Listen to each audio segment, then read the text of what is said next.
Hola, soy Sofía. Mi propia familia, la gente que se suponía debía amarme, intentó declararme mentalmente incompetente para robarme la herencia de mi abuelo. Todo porque elegí salvar vidas en lugar de administrar su fortuna. Siempre pensé que el dolor más grande era perder a un paciente, pero me equivocaba. El verdadero infierno es que tu propia sangre te apuñale por la espalda con una sonrisa y un documento legal. Para ellos, mi vocación no era un acto de servicio, sino una prueba de mi inestabilidad, una mancha en el impecable apellido que tanto se esforzaban por pulir. Era más fácil etiquetarme como un fracaso que aceptar que mis valores eran diferentes a los suyos. ¿Alguna vez has sentido que tu valor es invisible para las personas que más te importan? Antes de contarte cómo respondí en esa fría oficina de abogados cuando me llamaron un problema que necesitaba ser eliminado, déjame un comentario diciéndome desde dónde me estás viendo y suscríbete al canal. Créeme, no querrás perderte lo que pasó cuando un juez detuvo todo solo para mirarme fijamente a los ojos. La llamada llegó un martes por la mañana, justo cuando terminaba un turno de 24 horas. La voz del abogado de mi familia era tan estéril como el pasillo de un hospital. Hablaba de la lectura del testamento de mi abuelo, el único en mi familia que alguna vez me miró con orgullo. Mis padres, Isabela y Ricardo, y mi hermano mayor, Mateo, nunca entendieron por qué rechacé un puesto en su empresa para convertirme en paramédica. Para ellos, que vivían en una ostentosa mansión en Coral Gables, mi modesto apartamento y mi uniforme manchado de sudor y, a veces, de sangre, eran una fuente de vergüenza silenciosa.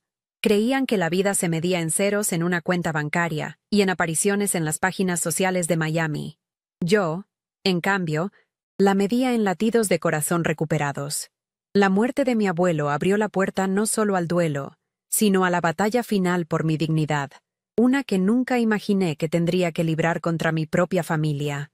Recuerdo la última vez que estuve en esa casa antes de la reunión. El aire acondicionado estaba tan frío que se sentía como un mausoleo, y el silencio era interrumpido únicamente por el eco de nuestros pasos sobre el mármol pulido.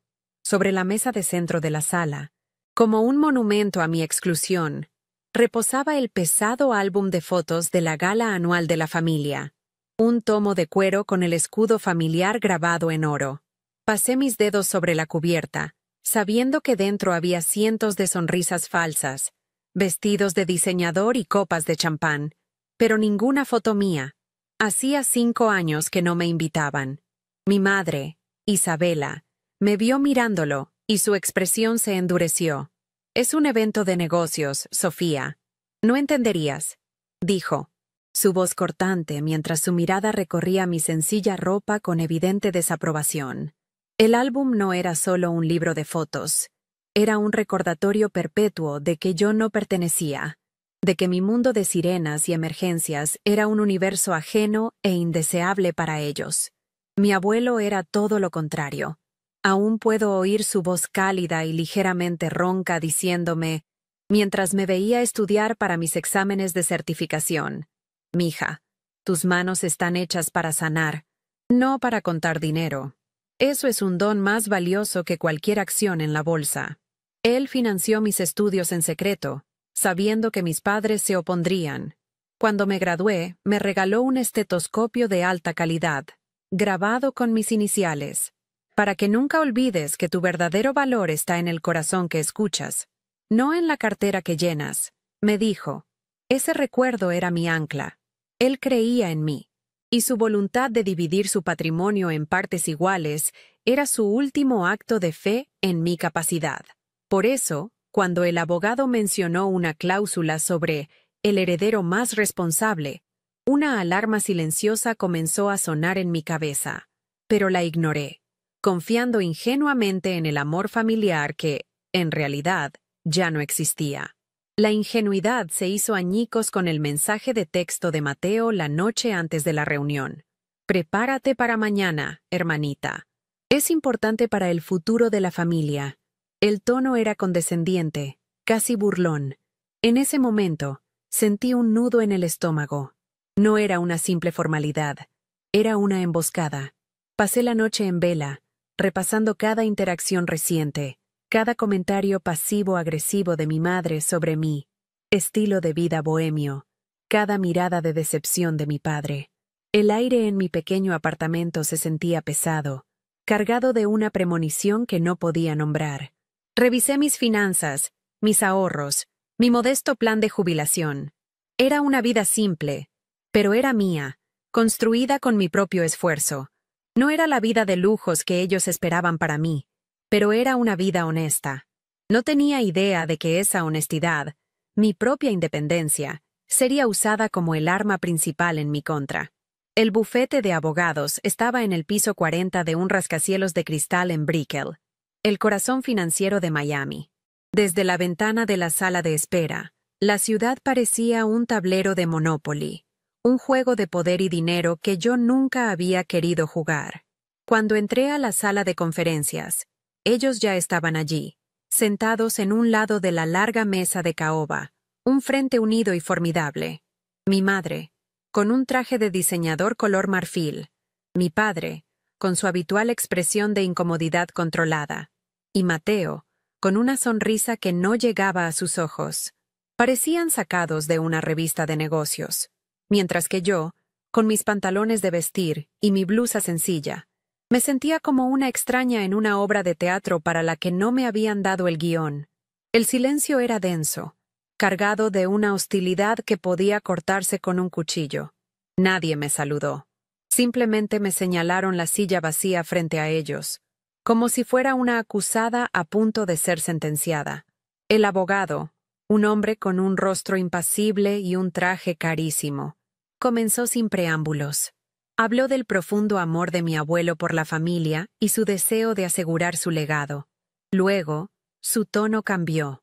Mencionó la cláusula del testamento que permitía reasignar los bienes si se determinaba que un heredero era incapaz o irresponsable para administrar su parte.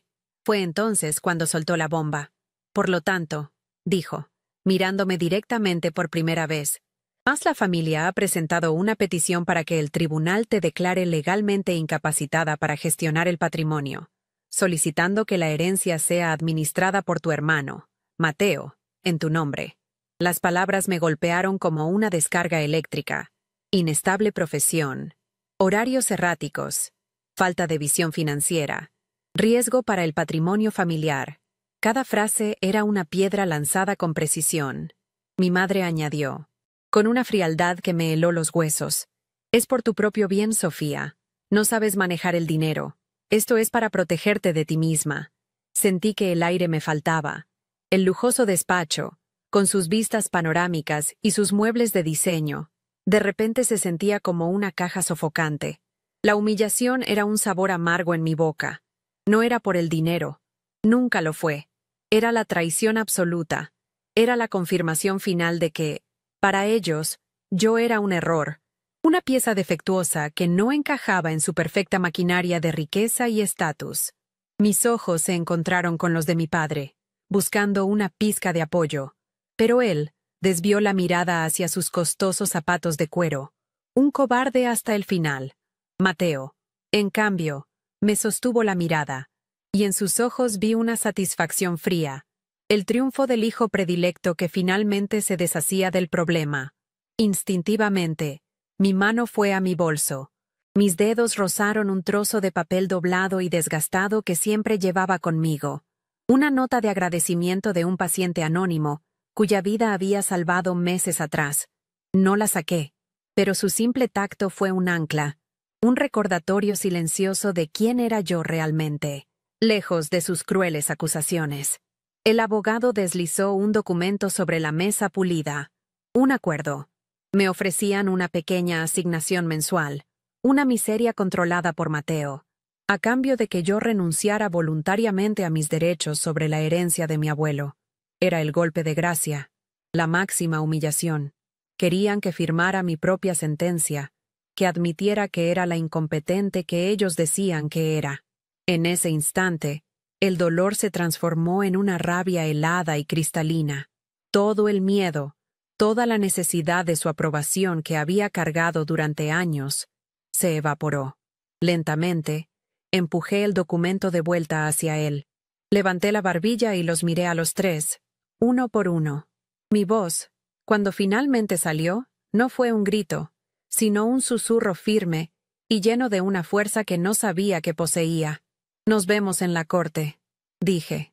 Me levanté de la silla, y sin una segunda mirada, caminé hacia la puerta y salí de esa oficina, dejando atrás no solo a mi familia, sino la versión de mí misma que siempre había intentado complacerlos.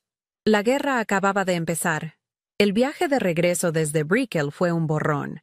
El sol de Miami se reflejaba en los rascacielos de cristal, pero yo no sentía su calor. Solo sentía el frío glacial de esa sala de conferencias, un frío que se había metido en mis huesos. Cada paso que daba sobre la acera concurrida me alejaba físicamente de ellos, pero sus palabras resonaban en mi cabeza como un eco interminable. Incapaz, irresponsable, un problema, mi desafío. Nos vemos en la corte. Había sonado tan fuerte en esa habitación, pero ahora, en la inmensidad de la ciudad, se sentía como un susurro desesperado. Caminé sin rumbo durante casi una hora. El ruido del tráfico y las conversaciones de los extraños a mi alrededor se mezclaban en un zumbido sin sentido. Me sentía completamente sola, como si me hubieran arrancado de mi propia vida y me hubieran dejado a la deriva en un océano de indiferencia. La guerra que había declarado era contra mi propia sangre. Y en ese momento, no estaba segura de si había sido un acto de valentía o la mayor estupidez de mi vida. Al llegar a mi apartamento, el silencio me recibió como un golpe. Todo en ese pequeño espacio, mi santuario, de repente parecía una prueba en mi contra. Mi uniforme de paramédica colgado en la parte trasera de la puerta, las botas de trabajo gastadas junto a la entrada, la pila de revistas médicas en la mesita de café. Esas eran las evidencias de mi supuesta inestabilidad. Me acerqué al uniforme y toqué la tela, sintiendo la textura áspera bajo mis dedos. Recordé las manchas que había limpiado, algunas de sudor, otras de sangre. Recordé el peso de un cuerpo inerte y la descarga de adrenalina al sentir un pulso volver. Cada fibra de ese uniforme contaba una historia de servicio, de sacrificio, de humanidad, y ellos lo habían convertido en un símbolo de mi fracaso. La injusticia de esa idea era tan profunda, tan visceral, que me robó el aliento. No se trataba de los $5 millones de mi abuelo. Se trataba de que intentaran profanar lo único que me daba un propósito. Unos días después, llegó el primer golpe oficial. Un mensajero entregó un sobre grueso y rígido del bufete de abogados de mi familia. Dentro, el lenguaje legal era frío y brutal, una disección clínica de mi carácter diseñada para destruirme. La petición formal ante el tribunal describía mis turnos de 24 horas como patrones de comportamiento erráticos que demuestran una falta de juicio. Mi decisión de alquilar un apartamento modesto en lugar de comprar una propiedad era presentada como una clara evidencia de mi desconexión con la realidad financiera. Incluso mi trabajo voluntario en un refugio local fue torcido para sonar como una incapacidad para priorizar responsabilidades estables. Cada frase era una mentira envuelta en una verdad a medias. Y allí, en blanco y negro, estaba el valor de la herencia que querían arrebatarme. Más de $5 millones en activos que, según ellos, yo dilapidaría por mi naturaleza impulsiva y mi falta de visión a largo plazo. Era una ejecución de mi carácter por escrito. La realidad me golpeó con la fuerza de un ariete. Necesitaba un abogado, y los buenos abogados en Miami costaban una fortuna. Hice una lista de nombres recomendados por un compañero de trabajo cuya hermana era abogada. La primera llamada fue desalentadora. El anticipo que pedían era más de lo que yo ganaba en 6 meses. La segunda fue aún peor.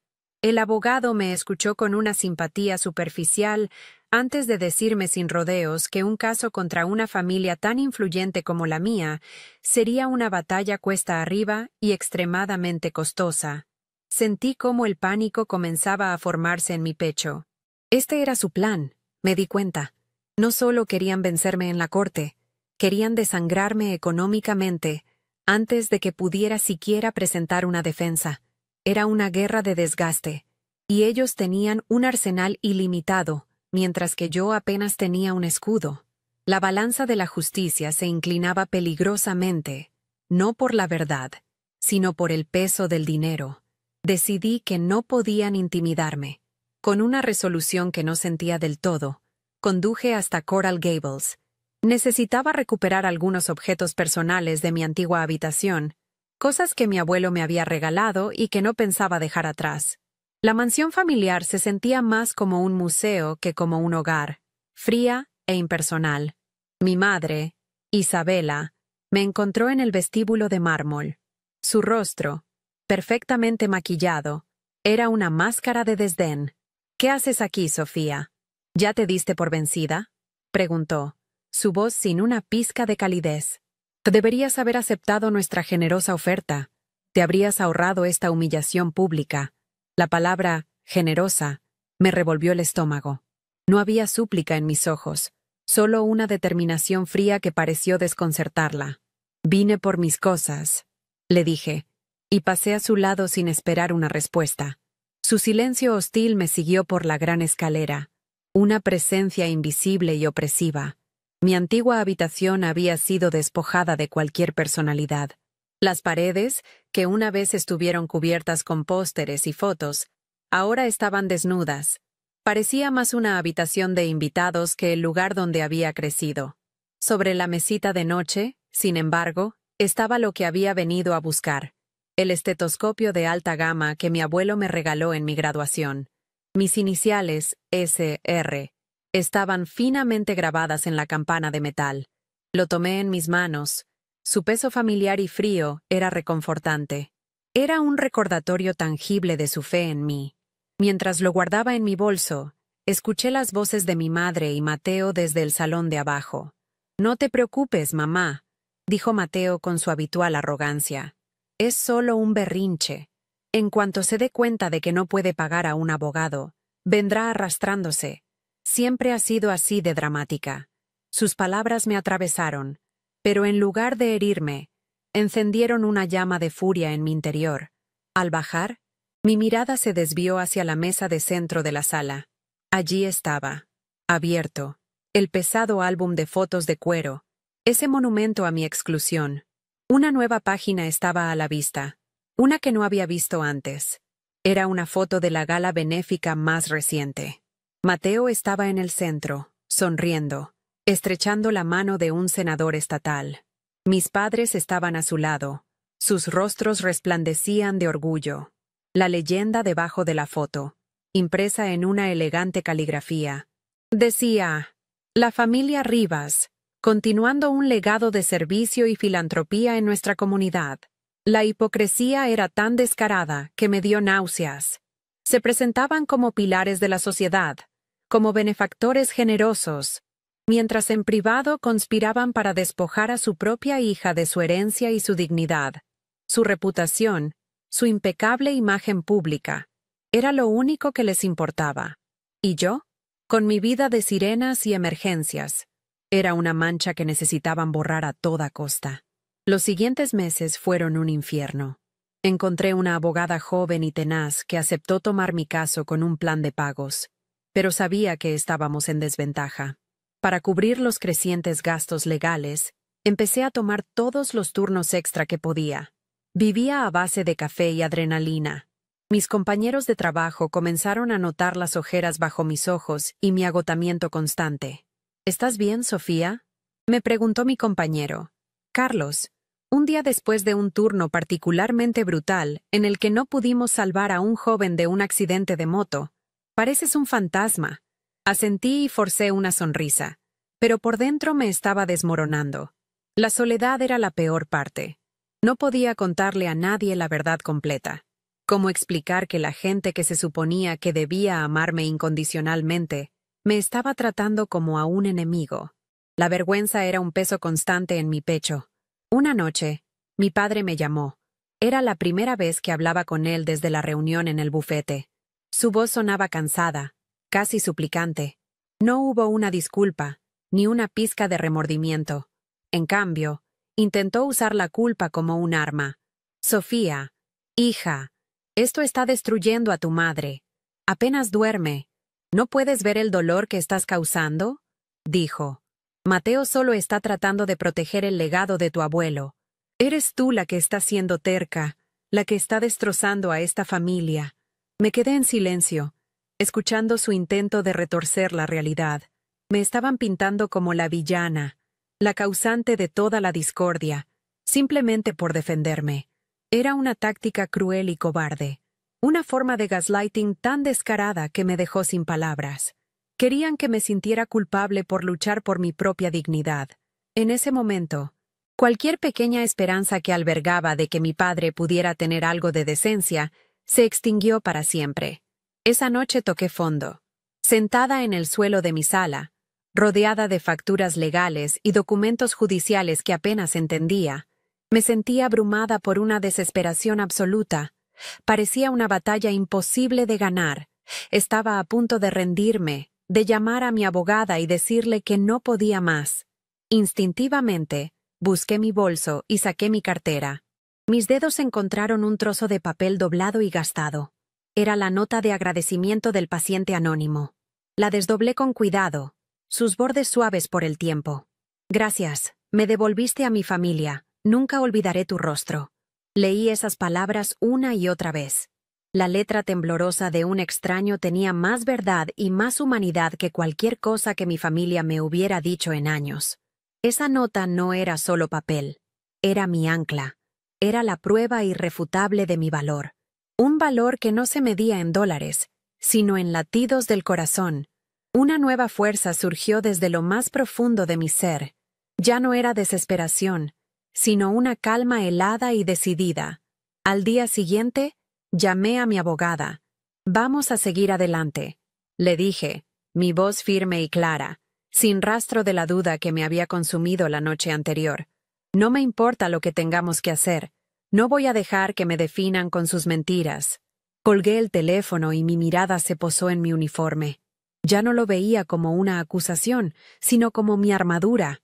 Cada hilo representaba una vida que había tocado, una decisión de vida o muerte tomada en segundos, una muestra de compasión en medio del caos. Ellos podían tener el dinero, los abogados caros y la influencia social. Pero yo tenía algo que ellos nunca entenderían. Un propósito. La injusticia no me había roto. Me había forjado en acero. Estaba lista para la corte. Estaba lista para luchar por mi nombre. La primera reunión con mi abogada, Ana, fue en una pequeña oficina que contrastaba enormemente con el rascacielos de Brickell. Ana era joven, pero sus ojos tenían una intensidad que me dio confianza. Extendió los documentos de mi familia sobre su modesto escritorio de madera. Quieren pintarte como una persona impulsiva, una idealista sin sentido práctico que quemaría el dinero, explicó, su voz tranquila pero firme. Nuestra tarea es demostrar que tu vida no es una prueba de irresponsabilidad, sino de todo lo contrario. Es una prueba de un carácter que ellos no pueden comprar. Mientras hablaba, mi mano rozó el estetoscopio de mi abuelo dentro de mi bolso. El frío metal era un recordatorio constante de por qué estaba allí. No era solo mi lucha. Era una defensa del legado de confianza que él me había dejado. Un legado que mi familia estaba tratando de profanar con su codicia y su desprecio. La armadura que me había forjado en mi mente ahora tenía que volverse real. El proceso de deposición fue la primera batalla real, y fue brutal. Nos sentamos en otra sala de conferencias sin alma, esta vez con el abogado de mi familia, un hombre de sonrisa afilada llamado Sr. Vargas, interrogándome durante horas. Mateo estaba presente, observando con una satisfacción mal disimulada. Vargas tomó cada aspecto de mi vida y lo retorció. ¿No es cierto, señorita Rivas, que usted eligió un trabajo donde la exposición al trauma es diaria? ¿Un entorno que podría afectar su juicio a largo plazo? Luego se centró en mis finanzas. ¿Podría explicarle al tribunal por qué, con su educación, vive de cheque en lugar de construir un patrimonio, como lo ha hecho su hermano? Cada pregunta era una daga diseñada para hacerme dudar de mí misma. Respondí con la mayor calma que pude, explicando que mi riqueza no se medía en acciones, sino en las vidas que ayudaba a salvar. pero sus palabras se clavaron, dejándome sintiéndome expuesta y juzgada, justo como querían. El estrés comenzó a filtrarse en cada parte de mi vida. Los turnos en la ambulancia se volvieron más pesados. La fatiga una compañera constante. Durante una llamada particularmente difícil, un accidente con múltiples víctimas. Mis manos temblaron por un segundo mientras preparaba una vía intravenosa. Carlos lo notó. Más tarde, mientras limpiábamos el vehículo, me puso una mano en el hombro. Sofía, lo que sea que esté pasando, no puedes dejar que te consuma. Aquí la gente depende de ti, dijo. Su tono no era de reproche, sino de genuina preocupación. Sus palabras me golpearon con fuerza. Tenía razón. Mi familia no solo estaba atacando mi herencia y mi carácter. Su guerra psicológica estaba poniendo en riesgo mi capacidad para hacer el trabajo que amaba, el mismo trabajo que usaban como arma en mi contra. Me sentí atrapada en una espiral descendente, luchando por mantenerme a flote en un mar de agotamiento y ansiedad. Unos días antes de la primera audiencia preliminar, recibí una llamada de Ana. Necesitaba unos registros financieros antiguos que mi padre guardaba en una caja fuerte en la mansión. A pesar de mi renuencia, sabía que no tenía otra opción que ir a buscarlos. Conduje hasta Coral Gables sintiendo un nudo en el estómago. La criada me dejó entrar en silencio y me dijo que esperara en el vestíbulo mientras buscaba a mi padre. El silencio de la casa era opresivo, y el aire acondicionado zumbaba como un lamento. Mientras esperaba, de pie sobre el frío mármol, escuché voces provenientes del estudio de mi padre, cuya puerta estaba ligeramente entreabierta. Eran Mateo e Isabela. No pude evitar quedarme quieta, mi respiración contenida, mientras sus palabras flotaban hacia mí, claras y cortantes como el cristal. ¿Estás seguro de que esto funcionará, Mateo? ¿Y si el juez no lo ve de la misma manera? Preguntó mi madre, su voz teñida de una rara nota de incertidumbre. La respuesta de Mateo fue rápida y llena de su habitual arrogancia. Mamá, por favor. Su vida es un desastre. Trabaja en horarios ridículos. Vive en un apartamento de mala muerte y no tiene nada a su nombre. El abogado tiene suficiente para pintarla como una niña inestable que juega a ser una heroína. Hubo una pausa, y luego dijo las palabras que me rompieron el corazón y, al mismo tiempo, me liberaron para siempre. Además, nunca se trató de si es capaz o no. Seamos honestos. Se trata de que es una vergüenza. Su estilo de vida mancha el nombre de la familia. Esto es solo la forma más limpia y legal de cortarla de raíz y proteger lo que hemos construido. Un frío entumecedor se extendió por mis venas. No era ira, no era dolor. Era una claridad terrible y absoluta. Cortarla de raíz. No era su hija. No era su hermana. Era una mala hierba en su jardín perfectamente cuidado.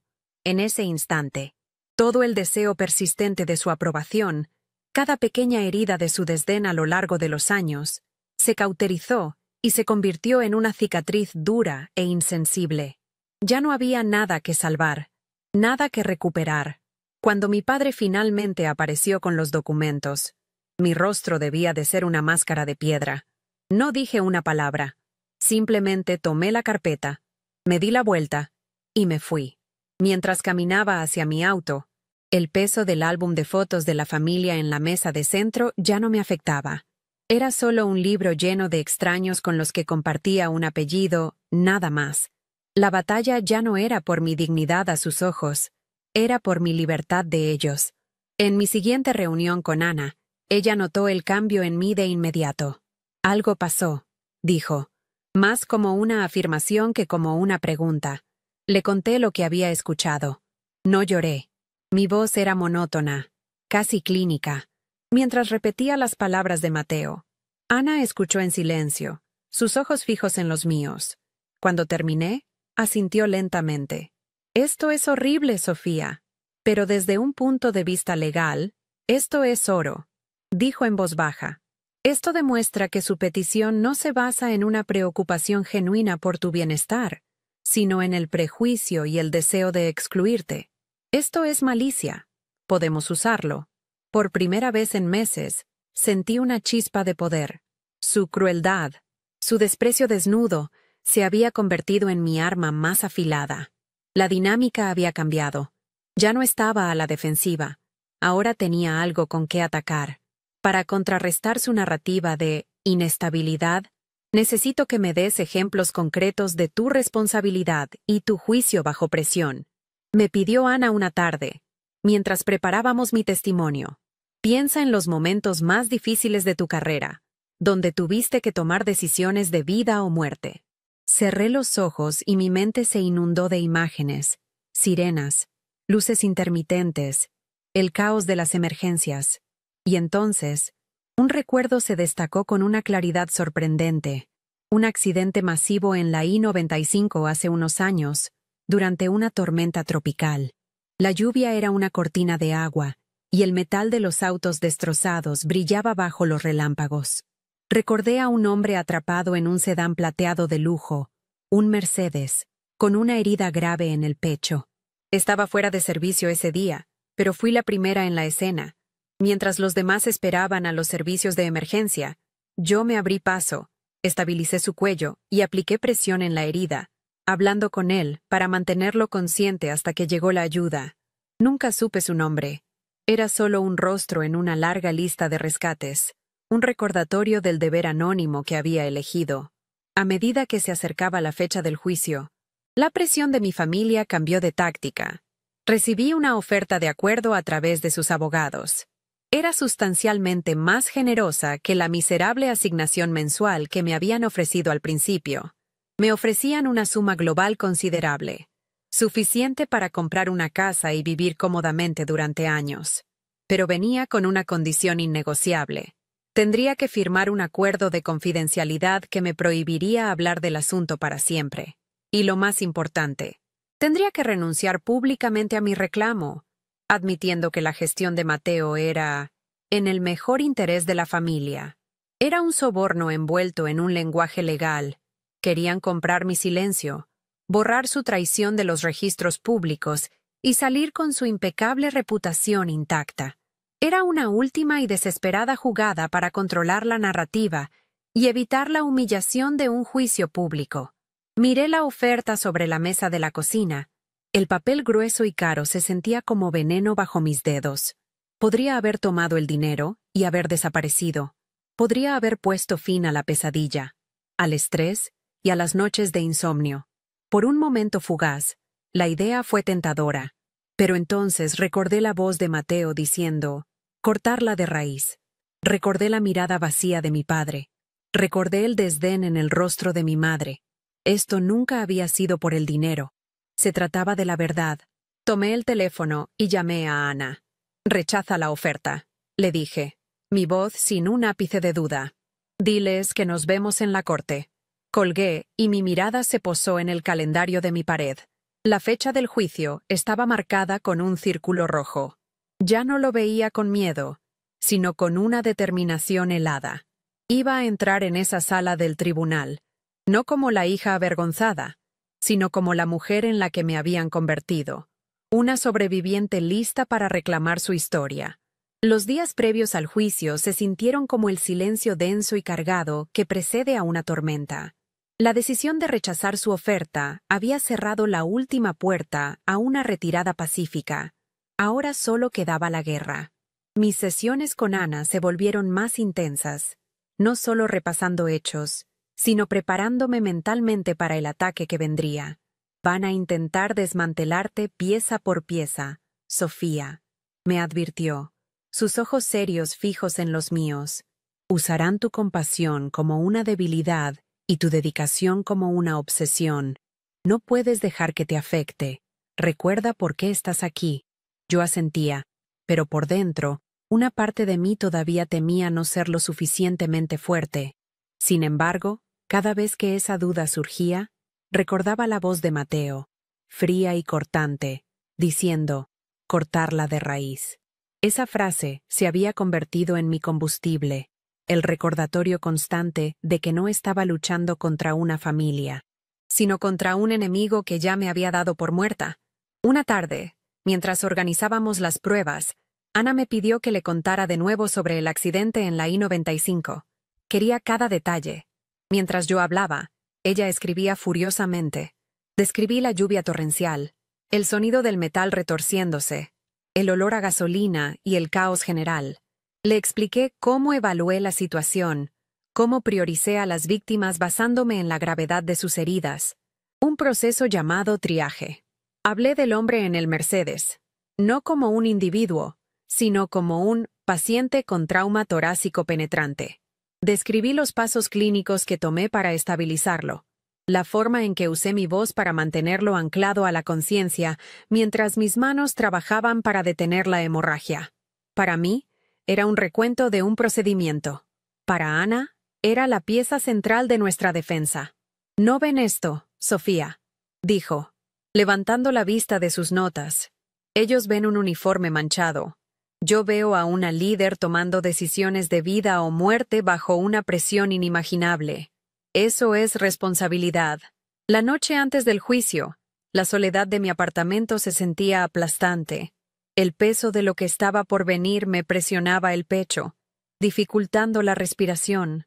Por un momento aterrador, las voces de mi familia se colaron en mis defensas. ¿Y si tenían razón? ¿Y si mi vida era, en efecto, una serie de decisiones impulsivas y poco prácticas? Me levanté y caminé hacia mi armario, donde colgaba mi uniforme.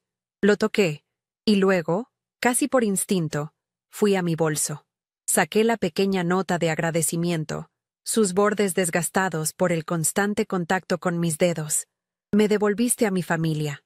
Luego saqué el estetoscopio que mi abuelo me había regalado. Lo sostuve en mis manos, el metal frío y pesado. Sentí su peso como un ancla, un contrapeso a la ligereza vacía de las acusaciones de mi familia. No era una niña jugando a ser heroína, era la nieta de mi abuelo, y estaba a punto de honrar su fe en mí. La mañana del juicio me desperté antes del amanecer. Había una calma extraña en el aire, la quietud que precede a un evento que cambiará todo. Elegí mi ropa con un propósito deliberado, no un traje de poder para imitarlos, sino una blusa de seda azul oscuro, pantalones negros bien cortados y zapatos planos. Quería parecer profesional, serena, yo misma, no la versión rota que ellos querían presentar, ni una imitación de su mundo corporativo. Mientras conducía hacia el centro, Miami parecía una ciudad diferente.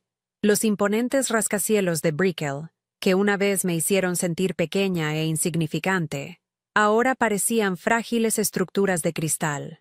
Mi enfoque no estaba en el juego de poder que representaban, sino en el edificio de piedra sólida del juzgado que se alzaba más adelante. No sentía miedo, sino una claridad helada. La batalla ya no era sobre ganar o perder, era sobre contar mi verdad, sin importar el resultado. Al llegar al juzgado, el eco de mis pasos sobre el suelo de mármol pulido parecía amplificar mi soledad. Vi a Ana esperándome cerca de la entrada de la sala del tribunal. Su expresión era una mezcla de concentración y apoyo tranquilizador. «Recuerda, respira hondo. Solo responde a la pregunta que te hagan. No les des nada más», me aconsejó en voz baja, poniendo una mano firme en mi hombro. Asentí, agradecida por su presencia. A lo lejos, vi a mi familia. Estaban agrupados con su abogado, el señor Vargas, como un equipo de depredadores preparándose para la caza. Mi madre, Isabela, vestía de un blanco impecable, como si quisiera proyectar una pureza que no poseía. Mateo estaba a su lado, susurrándole algo al oído. Su postura irradiaba una confianza arrogante. Mi padre, como siempre, parecía un espectador incómodo en su propia vida, con la mirada perdida en algún punto del suelo. Eran extraños para mí. Cuando nos acercamos, sus miradas se posaron en mí. La de mi madre fue un barrido rápido y despectivo, desde mis zapatos hasta mi cabello. Una evaluación silenciosa que me declaró inadecuada. La de Mateo fue peor. No había burla, sino una especie de lástima condescendiente, la mirada que se le da a un animal herido antes de darle el golpe de gracia. Me dolió más que cualquier insulto abierto, porque revelaba su certeza absoluta de que yo ya estaba derrotada. En ese instante, la imagen de ellos en el estudio, hablando de cortarme de raíz, volvió a mi mente con una claridad brutal. Ese recuerdo fue mi escudo. Enderecé la espalda, levanté la barbilla y los miré directamente, sin odio, sin miedo, solo con una finalidad vacía. El vínculo que una vez nos unió se había disuelto por completo, dejando solo el frío formalismo de un procedimiento legal. Ya no podían herirme porque ya no significaban nada. Dentro de la sala del tribunal, el aire era denso y solemne. El espacio estaba dominado por la madera oscura de los bancos y el estrado del juez, todo diseñado para inspirar un sentido de gravedad y poder. Ana y yo nos sentamos en la mesa de la izquierda. Mi familia y su abogado tomaron la de la derecha. El pasillo central que nos separaba se sentía como un abismo infranqueable. Evité mirarlos, manteniendo mi atención en el estrado vacío. Era allí donde residía el poder. No en su dinero ni en su influencia, sino en la imparcialidad de la ley que esperaba que prevaleciera. Coloqué mi bolso a mis pies, sintiendo el leve bulto del estetoscopio contra mi tobillo. Era un recordatorio silencioso de mi mundo. Un mundo que estaba a punto de ser juzgado por el de ellos. Respiré hondo, mis manos descansando tranquilas sobre la mesa. Estaban firmes, todos de pie, anunció el alguacil con voz resonante. Un hombre de unos 60 años, con cabello plateado y un rostro marcado por años de servicio, entró y tomó su asiento en el estrado. Era el juez Morales. Su presencia llenó la sala de inmediato. Irradiaba una autoridad tranquila pero innegable. Se acomodó las gafas, revisó unos papeles frente a él, y luego levantó la vista, su mirada recorriendo la sala. Sus ojos se detuvieron brevemente en mi familia, luego en Ana, y finalmente en mí. Fue una mirada profesional, imparcial, la de un hombre que había visto miles de casos como el nuestro. No hubo ninguna señal de reconocimiento, nada que sugiriera que este día sería diferente a cualquier otro en su carrera. Se aclaró la garganta y el procedimiento comenzó oficialmente. La batalla por mi nombre estaba a punto de empezar. El abogado de mi familia, el señor Vargas, se puso de pie para dar su declaración de apertura. Su voz era melosa y persuasiva, cada palabra cuidadosamente elegida para pintar un cuadro de tragedia familiar. Su señoría, comenzó, con un tono de falsa solemnidad. Estamos aquí hoy no por codicia, sino por una profunda y dolorosa preocupación por el bienestar de mi cliente, la señorita Sofía Rivas. Continuó hablando del legado de la familia Rivas, de su importancia en la comunidad de Miami, tejiendo una narrativa en la que ellos eran los guardianes responsables de una fortuna y yo era la hija pródiga e inestable. Me describió como una joven, idealista pero imprudente, cuyas elecciones de vida demuestran un patrón alarmante de inestabilidad emocional y fiscal. Cada frase era una puñalada, un intento de asesinar mi carácter ante el tribunal antes de que yo pudiera decir una sola palabra en mi defensa. Escuché su discurso sin mover un músculo. Ana me había preparado para esto, para la forma en que torcerían mi vida hasta convertirla en una caricatura de irresponsabilidad. Mantuve mi mirada fija en el juez Morales, tratando de leer su expresión, pero su rostro era una máscara de imparcialidad profesional. Mientras Vargas hablaba de mi desdén por la seguridad financiera, recordé las innumerables veces que había renunciado a turnos mejor pagados en zonas más seguras para trabajar en barrios donde la necesidad era mayor. Mientras hablaba de mi falta de visión a largo plazo, pensé en las decisiones de una fracción de segundo que había tomado y que habían determinado si un extraño viviría o moriría. La desconexión entre sus palabras y mi realidad era tan vasta que se sentía surrealista. Sutilmente, mis dedos rozaron la cremallera de mi bolso. El estetoscopio de mi abuelo estaba allí, esperando. La verdad estaba allí, esperando. La tensión en la sala era tan espesa que casi podía tocarla. Fue el turno de Ana para hablar. Su voz, a diferencia de la del señor Vargas, era tranquila y directa. No intentó crear un drama, simplemente presentó los hechos. Su señoría. La defensa demostrará que la vida de mi cliente no es un signo de inestabilidad, sino de un compromiso inquebrantable con el servicio, un rasgo que su abuelo admiraba profundamente. Demostraremos que la verdadera irresponsabilidad reside en intentar despojar a alguien de su dignidad por pura codicia y prejuicio. Sus palabras eran como un bálsamo para mis nervios. Luego, me llamó al estrado. Mi corazón latía con fuerza contra mis costillas mientras caminaba hacia el asiento del testigo. Al pasar junto a la mesa de mi familia, evité sus miradas, pero sentí el peso de su desprecio como una fuerza física. Me senté, juré decir la verdad y me preparé para el interrogatorio. El señor Vargas se acercó con una sonrisa que no llegaba a sus ojos. Comenzó con preguntas aparentemente inocuas sobre mi trabajo, mis horarios, mi elección de vivienda. Cada respuesta que daba, él la torcía. Mis turnos de 24 horas se convirtieron en un estilo de vida caótico, incompatible con la toma de decisiones financieras prudentes. Mi modesto apartamento era una prueba de mi incapacidad para invertir en el futuro. Luego, se centró en un punto que me dejó helada. ¿No es cierto, señorita Rivas, que recientemente rechazó una oferta de acuerdo muy generosa de su familia? Una oferta que habría asegurado su futuro financiero. ¿No demuestra eso un juicio pobre y una naturaleza contenciosa? Miré a mi familia. Mateo asintió sutilmente. Una sonrisa de suficiencia en sus labios. Estaban usando mi negativa a ser comprada como un arma más en mi contra. Respondí con la mayor calma que pude reunir. Rechacé la oferta porque este caso nunca ha sido por el dinero. Es por la verdad y por el respeto a la última voluntad de mi abuelo. Vargas se rió entre dientes. Un sonido condescendiente que resonó en el silencio de la sala. ¿La verdad, señorita Rivas? ¿O es una cuestión de orgullo? ¿Un berrinche porque su familia no aprueba su pasatiempo? La palabra pasatiempo me golpeó como una bofetada. Mi vida entera, el sudor, la sangre, las lágrimas, las vidas salvadas y perdidas, todo reducido a un capricho. Estaba a punto de responder, la ira subiendo por mi garganta, cuando una voz profunda y autoritaria interrumpió desde el estrado. «Suficiente, señor Vargas». Todos nos giramos. El juez Morales se había inclinado hacia adelante, sus codos sobre el escritorio, su mirada fija, no en el abogado, sino directamente en mí.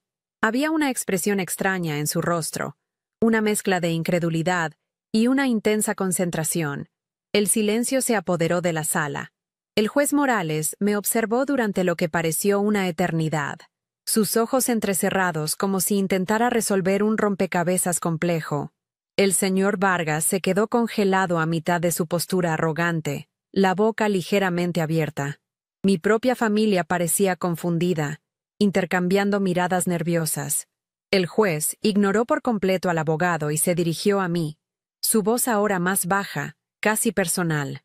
«Señorita Rivas, disculpe mi interrupción. Tengo una pregunta para usted. ¿Siempre ha trabajado en la zona de Miami-Dade?» La pregunta era tan inesperada que me tomó un segundo procesarla. «Sí, su señoría. Durante los últimos 5 años», respondí. Mi voz apenas un susurro. Él asintió lentamente, como si mi respuesta confirmara algo que sospechaba. El aire en la sala se había vuelto eléctrico, cargado de una tensión que nadie entendía. «Hace unos años», comenzó el juez, su voz resonando en la sala ahora silenciosa. «Yo estuve involucrado en un accidente muy grave. Un choque múltiple en la I-95, en medio de una tormenta tropical. Mi auto, un Mercedes plateado, quedó destrozado». Al oír esas palabras, un escalofrío recorrió mi espalda. El recuerdo, vívido y caótico, inundó mi mente. La lluvia torrencial, el sonido del metal retorciéndose, el hombre atrapado en el sedán de lujo. Mi corazón comenzó a latir con una fuerza sorda y pesada. Miré al juez. Realmente lo miré por primera vez. Y bajo la toga y los años de autoridad, comencé a reconocer los rasgos de aquel rostro pálido y ensangrentado que había mantenido consciente mientras luchaba por su vida en el asfalto mojado. Era él. El mundo pareció detenerse. El juez continuó, su mirada nunca abandonando la mía. Estaba atrapado y gravemente herido. Recuerdo pensar que iba a morir allí. Entonces, en medio del caos, una joven apareció. Estaba fuera de servicio. No tenía uniforme. Solo su conocimiento y una calma increíble. Me estabilizó. Aplicó presión en una herida en mi pecho y me habló, manteniéndome anclado a la vida hasta que llegaron las ambulancias. Cuando desperté en el hospital, pregunté por ella, pero nadie sabía quién era. Desapareció sin buscar crédito ni reconocimiento. Cada palabra que decía era un eco exacto de mi memoria. Pude sentir todas las miradas en la sala girando hacia mí. Mi madre, Isabela, tenía una expresión de total y absoluta confusión en su rostro. Mateo parecía haber visto un fantasma.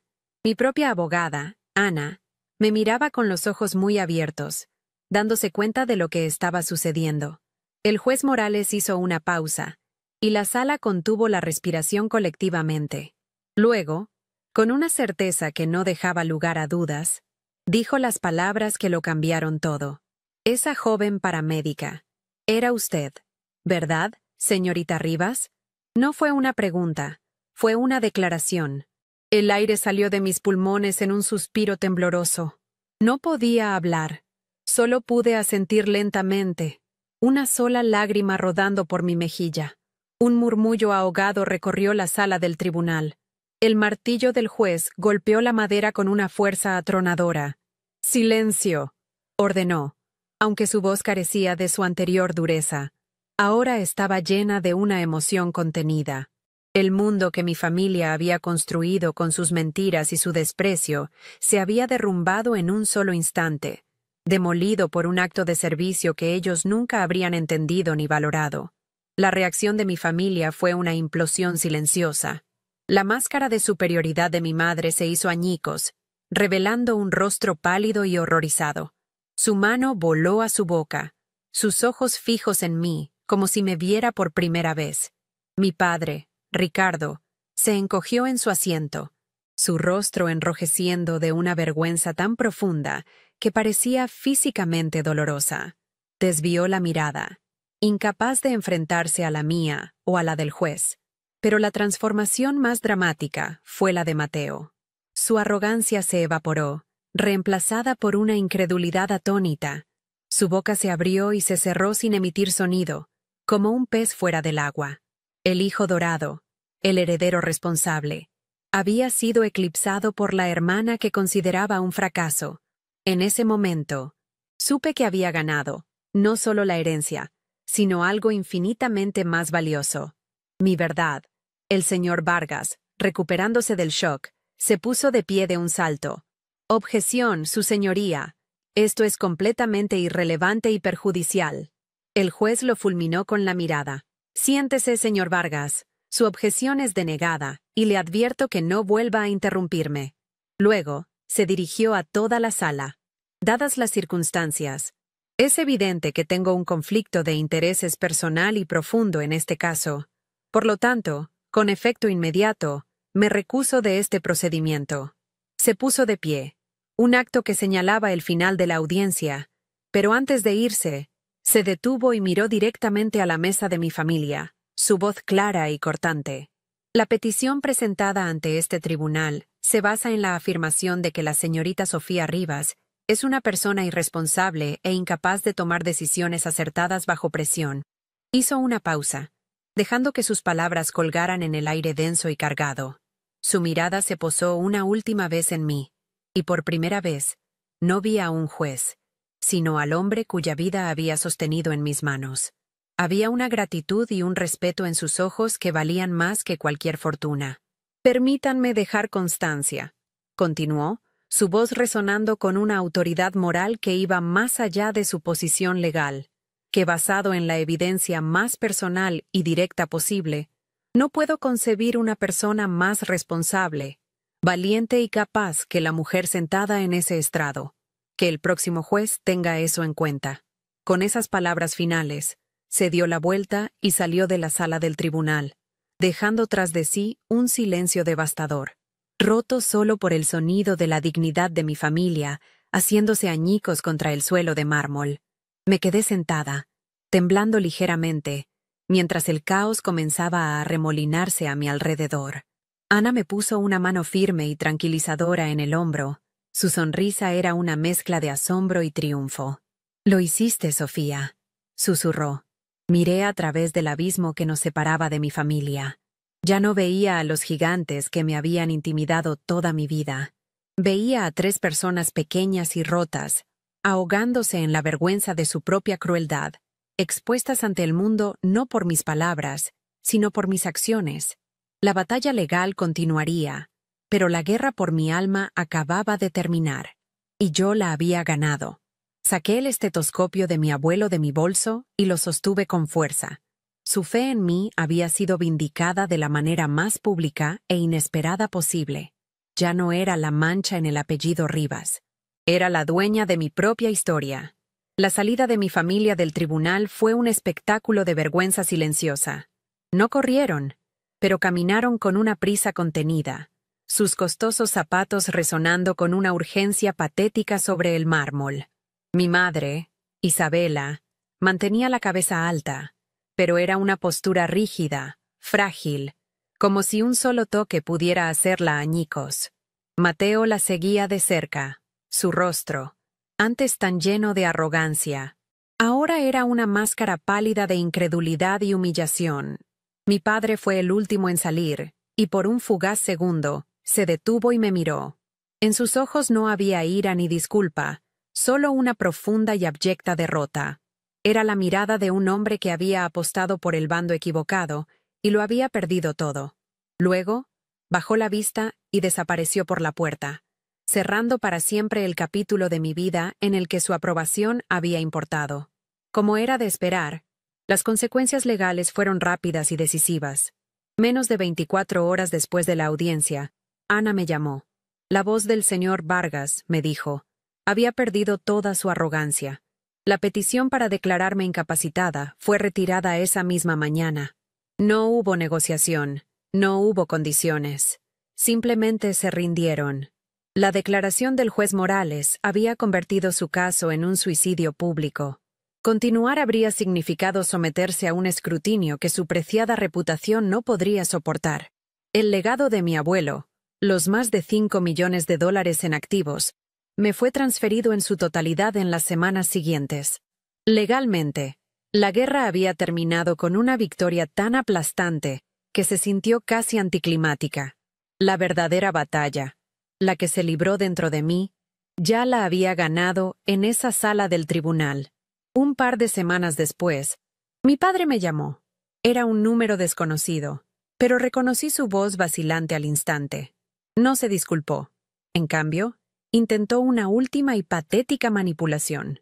Sofía, tu madre no sale de su habitación. Apenas come. Mateo no es el mismo. Has destrozado a esta familia, dijo, su voz cargada de un autocompasivo temblor. Escuché en silencio, sin sentir la vieja punzada de culpa. La claridad que había encontrado era un escudo impenetrable. Yo no rompí nada. ¿Papá? Respondí con una calma que lo sorprendió. Ustedes lo hicieron cuando decidieron que yo valía menos que el dinero. Les deseo lo mejor, de verdad, pero mi vida ya no los incluye. Hubo un largo silencio en la línea, y luego, sin otra palabra, colgué. Fue la última vez que hablamos. Mi familia se convirtió en lo que más temía, irrelevante. Su poder se basaba en la percepción, en la imagen impecable que proyectaban en las galas benéficas y las páginas sociales de Miami. La historia de lo que sucedió en el tribunal, aunque no se publicó oficialmente en los periódicos, se extendió como la pólvora por los círculos de élite de la ciudad. Eran susurros en los clubes de campo y miradas de soslayo en los restaurantes caros. La familia Rivas, los pilares de la filantropía, habían intentado desheredar a su propia hija, la misma que resultó ser una heroína anónima. La hipocresía era demasiado jugosa para ignorarla. Se retiraron de la vida pública. Su vergüenza era un exilio autoimpuesto. Mateo, me enteré más tarde, dejó la empresa familiar y se mudó fuera del estado. Su arrogancia no pudo sobrevivir a la humillación. Recibir la herencia fue un momento surrealista. Ver esa cifra, con todos sus ceros, aparecer en mi cuenta bancaria no me trajo una explosión de alegría, sino un profundo y solemne sentido de la responsabilidad. Era la fe de mi abuelo convertida en un número. Durante días, no toqué un centavo. Seguí viviendo en mi modesto apartamento, yendo a mis turnos, sintiendo el peso de esa fortuna como un ancla. Sabía que usar ese dinero para comprar una mansión en Coral Gables o un auto de lujo sería la verdadera traición a su legado y a todo lo que yo representaba. El dinero no era el premio, era una herramienta. Y yo sabía exactamente cómo iba a usarla para honrar al único hombre de mi familia que realmente me había visto. Un mes después, firmé los papeles para crear la Fundación Legado del Abuelo Rivas. Su misión era simple y directa: proporcionar becas completas y equipos de última generación para jóvenes de comunidades desfavorecidas que quisieran convertirse en paramédicos. No se trataba solo de dinero. Se trataba de transformar la riqueza que mi familia idolatraba en oportunidades para personas como yo, personas cuyo valor no se medía por su cuenta bancaria, sino por su deseo de servir. La primera gala de recaudación de fondos no se celebró en un salón de baile de lujo, sino en un centro comunitario, y los invitados de honor no eran senadores ni directores ejecutivos, sino los primeros estudiantes becados y sus familias. No me mudé a una mansión. Compré un pequeño condominio un poco más cerca del hospital, con un balcón donde podía cultivar algunas plantas. Seguí trabajando como paramédica, aunque reduje mis turnos para poder dedicar tiempo a la fundación. El dinero me dio seguridad, no estatus. Me permitió reemplazar mi viejo auto por uno más fiable y ayudar a Carlos, mi compañero, con los gastos médicos de su madre, sin que él lo supiera. Mi vida no cambió en su esencia, simplemente se volvió más segura, más enfocada. La riqueza no me definió, la usé para reforzar la identidad que ya había luchado tan duro por reclamar. Mi uniforme seguía siendo mi prenda más valiosa. Una última vez, tuve que ir a la mansión de Coral Gables para recoger unos documentos finales que mi abuelo había dejado para mí. La casa estaba silenciosa, el aire estancado. Sobre la mesa de centro, cubierto por una fina capa de polvo, yacía el pesado álbum de fotos de cuero. Lo abrí por curiosidad. Miré las caras sonrientes y perfectas de mi madre, mi padre y mi hermano en galas pasadas. Antes, cada página era una tortura, un recordatorio de mi exclusión. Ahora, solo sentía una extraña y distante lástima. Eran extraños atrapados en un libro, congelados en un momento de vanidad vacía.